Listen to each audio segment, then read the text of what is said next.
Magandang araw po mga ka-recap and welcome back po sa ating channel. Ngayong araw po ay ating ipagpatuloy ang kwento ni Disciple Pedro. Tuluyan nga naapasok ng mga kalaban at grupo ni Matias ang hideout ni G1. Pero binalaan sila ni G1. Mukhang hindi daw nila alam ang kanilang pinasok. Ang lugar na ito ay 3 level na nasa underground.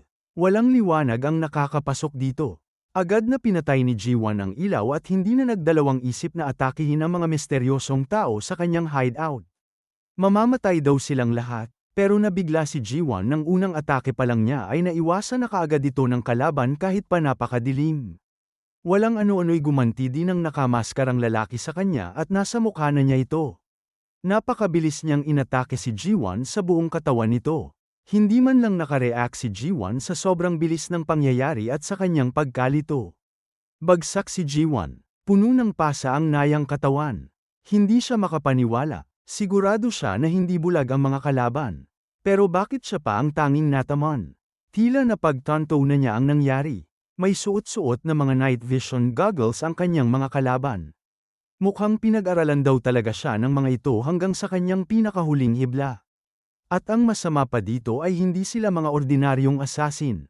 Sinabi ng isang nakamaskara na pinag-aralan na daw nila ang mga galaw at ang mga pinaggagawa ni Ji-won. Hindi daw basta-basta ang iwasan ang mga mata ng Glory. Pero matapos daw niyang makilala at makita ngayon si Ji-won.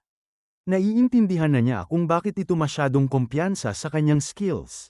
Ganoon pa man ay dahil sa mga insidenteng nangyari kagaya sa Divine Hospital at ang pag-hack niya dito, ang di inaasahang pagbisita ng mga estudyante sa Yuil Island, at ang pangyayari sa loob ng Ghost Cruise.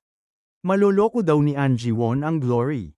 Pero hindi siya. Biglang dumating si Making, ang aso ni G1. Galit na galit ito na tila ba hindi mapakali at tahol ng tahol sa lalaking nakamaskara. Dahil sa pambihirang reaksyon ni Making ay napagtanto ni G1 ang tunay na balak ng mga nakamaskara. Sinabi ni G1 na sa 10 taon na magkasama sila ni Making, ngayon niya lang ito nakitang naging sobrang agresibo. Alam na daw niya na hindi siya ang tunay na pakay ng mga ito. Napangiti na lang si G1. Sa simula pa lang ay iba na ang kanilang pakay. At ito ay sirain ang kanyang buong hideout. Sino daw siya, tanong ni G1. Kailangan daw nilang makilala ang isa't isa. Natawa si Matias. Mukhang nahuli daw ng kaunti ang pagpapakilala nila. Siya si Matthias. Ang bagong disciple Matthias na galing sa Glory.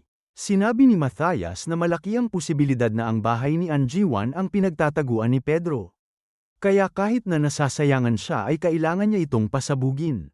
Nagtrabaho daw ng matagal at mabuti si Ji-won sa loob ng 45 years. Nagalit si Ji-won dahil nasa 44 years old pa lang siya. Hindi pa lumalampasan ang kanyang kaarawan. Habang nakikipagtalo ay napansin ni Ji-won na may kakaiba sa kanyang katawan. Napamura na lang siya nang malaman na nakadikit na ang mga maliliit na bomba sa katawan niya. Alam niya na kapag hinawakan niya ito ay siguradong may masamang mangyayari. Ano daw ang gagawin niya? Paano niya ito matatanggal? Sinabi ng isang lalaking nakamaskara na wala nang silbi na isipin pa ito. Ito na ang katapusan. Hawak-hawak nito ang isang switch para pasabugin ang mga bomba. Pero bago pa man mapindot ito ng lalaki ay may mga patak ng dugo na tumulo mula sa itaas. Tumama ito sa kanyang mga kamay at biglang natunaw ang kanyang mga daliri. Napasigaw siya sa sakit at nabitawan ang switch. Ito pala ay dahil kay Kageo. Mabilis siyang dumating matapos tawagan ni Pedro. Kinumusta ni Kageo ang kanyang lagay. Pero sinabi ni Ji-won na huwag daw siyang mag-alala at mas alalahanin ang mga nakamaskara. Hindi daw gumagana ang echolocation niya sa kanila. Pinagsabihan na ni Kageo si Ji-won na palaging mag-lock ng bahay. Bigla naman na sinugod ng dalawang nakamaskara si Kageo. Binalaan ni Ji-won si Kageo na may tao sa kanyang likod. Nabigla si Ji-won sa sumunod na nangyari. Walang hirap na pinabagsak ni Kageo ang mga taong nakamaskara at pinaghahampas ang mukha nila sa sahig. May sinasabi daw ba siya, tanong ni Kageo? Sinabi ni Ji-won na wala, nakalimutan niya na isang ang disciple si Kageo. Biglang binati ni Kageo si Matthias. Matagal-tagal din daw silang hindi nagkita. Sinabi naman ni Matthias na para sa isang traitor, ay tila masyadong kalmado si Simon Kageo. Sa isip ni Kageo ay masama ang kanilang lagay. Lalo na at nasa isang kwarto lamang sila ni Matthias. Kilala niya kung ano ang kakayahan ni Matthias. Alam niya na pinalibutan na ni Matthias ng bomba ang buong paligid. Maaari niya rin pasabugin ang mga iilan na bomba para maging lamang siya sa laban. At ang ibang kasama niya ay mga magagaling din na A-rank assassin mula sa Glory. Kinausap ni Matthias si Kageo at sinabi na alam na siguro nito na naglagay siya ng mga bomba sa paligid. Na-predict na niya ang mga posibleng gawin ni Kageo. At isang maling galaw lang daw niya ay maaari na itong sumabog. Ito ang dahilan kung bakit hindi daw siya nila matatalo. Teritoryo na niya ang buong lugar na ito. Sumang-ayon si Kageo. Alam niya na eksperto si Matthias pagdating sa mga bomba at kayang gawin alikabok ang buong lugar na ito sa isang pindot lang nito sa switch. Ano na daw kaya ang gagawin niya? Tanong ni Kageo sa sarili. Hindi na siya nagdalawang isip pa. Inilabas niya ang kanyang bear claw at sinugatan ang kanyang palad. Damyugo ang kanyang palad at agad na tinapon ang mga dugo sa paligid nito. Napakabilis naman na umiwas ng mga taong nakamaskara sa dugo ni Kageo pero ang tunay na pakay pala ni Kageo ay pataaman AGN mga maliliit na bomba na tinanim ni Matthias. At ganoon nga ang nangyari. Agad na sumabog ang mga ito at unti-unting nasisira ang bahay ni G1. Agad naman na binuhat ni Kageo si G1 at si Making para itakas sa pagsabago ng bahay. Ayaw pa sana ni G1 dahil ayaw niyang iwan ang kanyang bahay. Matapos ang iilang pagsabog ng mga bomba ay naiwan na wasak at sira-sira ang bahay ni G1. Naiwan din sa loob ang dalawang lalaking nakamaskara, si Matthias at ang kanyang kanang kamay. Tinanong ng kanyang kanang kamay kung hahabulin daw ba nila sila. Sinabi ni Matthias na hindi na kailangan. Nagampanan na daw ni Ji-won ang kanyang papel sa kanilang plano. Nakuha na niya ay kailangan niyang makuha. Sunod na araw, sa Honor High School, naglalaro ang ibang mga estudyante ng basketball.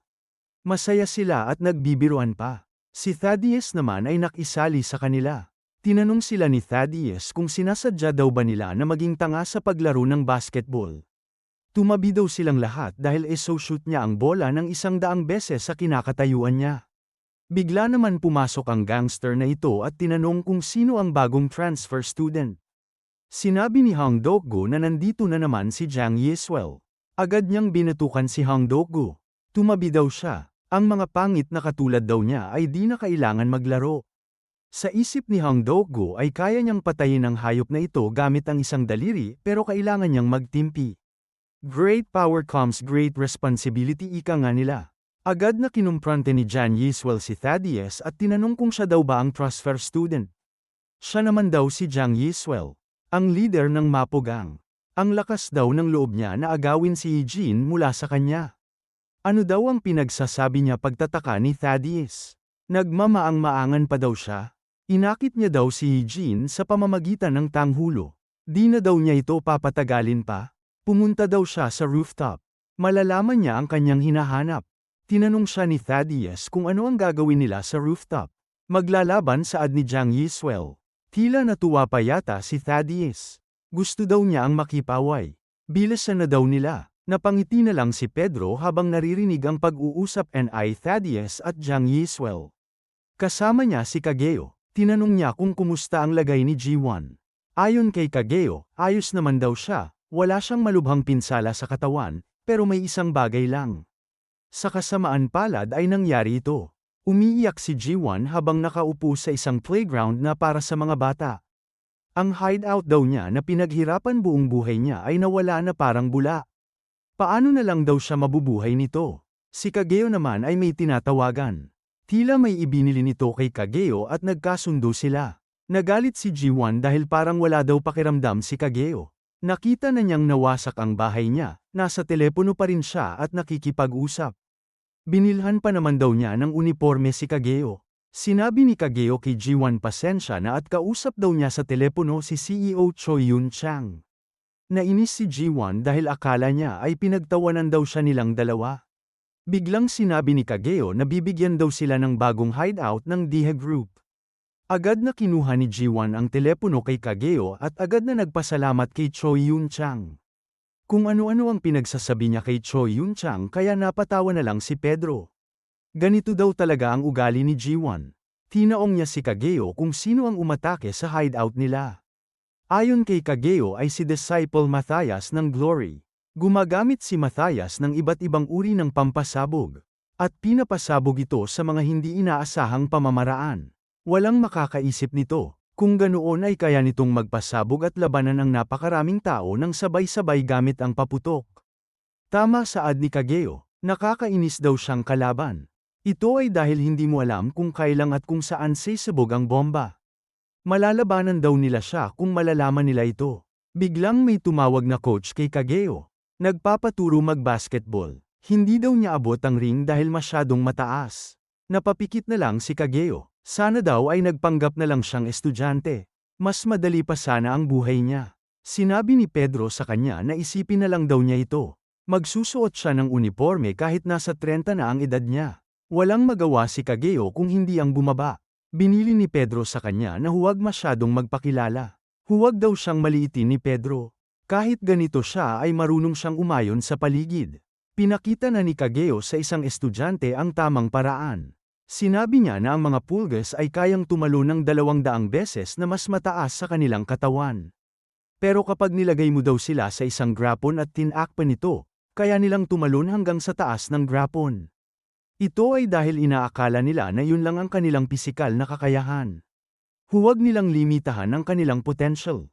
Katulad din daw ito sa basketball. Tumalon ng napakataas si Kageo, at agad na nag-dunk sa ring. Sa hindi inaasahan ay nawasak ang backboard nito. Napanganga na lang ang magkapatid na Dokgo at si Ginoong Lee. Tila hindi rin makapaniwala si Kageo sa kanyang ginawa. Nagtataka si Pedro kung marunong daw ba talaga magtago at magpanggap si Kageo. Bakit daw ito nasira pagtataka ni Kageo? Marami ng kalawang. Panahon na para palitan ito. Nanghihina naman si Ginoong Lee dahil kakabili lang nila nito noong nakaraang linggo.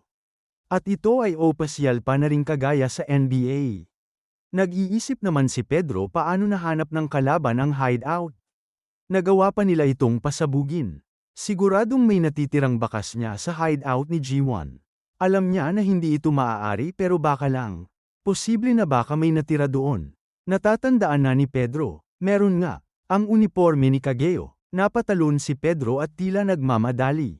Sa labas naman ng eskwelahan ay may dumating na misteryosong tao. Tinanong siya ng janitor kung ano daw ang sadya niya sa pagpunta sa paaralan. Ito ay walang iba kung hindi si Matthias. Alamin po natin mga ka-recap sa susunod na kabanata kung ano ang plano ni Matthias sa Parlan. Maraming salamat sa panunood at sana po ay nagustuhan ninyo. Please like our videos po and also subscribe to our channel. See you soon. Bye!